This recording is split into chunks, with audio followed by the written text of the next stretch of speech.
وكان هو سعيد جدًا إن هو مسافر، وكان برقم حلو جدًا وبعائد كبير جدًا ومش عارف أنا، بس هو ما عرفش يتأقلم هناك ولا كان ولا أعرف صحيح. ولا أملك إن أنا أفرض لعيب، أجيب لعيب، ولا أملك إن أنا أمشّي لعيب خالص.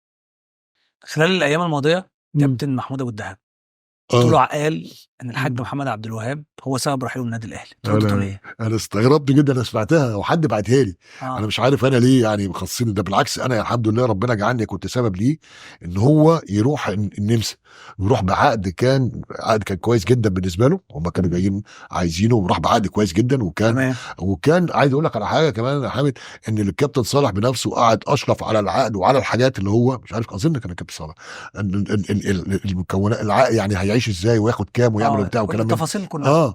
فأنا استغربت، وكان هو سعيد جدًا إن هو مسافر، وكان برقم حلو جدًا وبعائد كبير جدًا ومش عارف أنا، بس هو ما عرفش يتأقلم هناك وبتاع، بس دي أنا يعني أنا ما فيش عضو مجلس إدارة ولا رئيس نادي حتى يملك إن هو يمشّي لعيب أو اللعيب لا هو لو اللعيب ده مشّاني، لأ الكلام ده مش النادي الأهلي أبدًا، أبدًا، ولا كان أعرف صحيح. ولا أملك إن أنا أفرض لعيب، أجيب لعيب، ولا أملك إن أنا أمشّي لعيب خالص.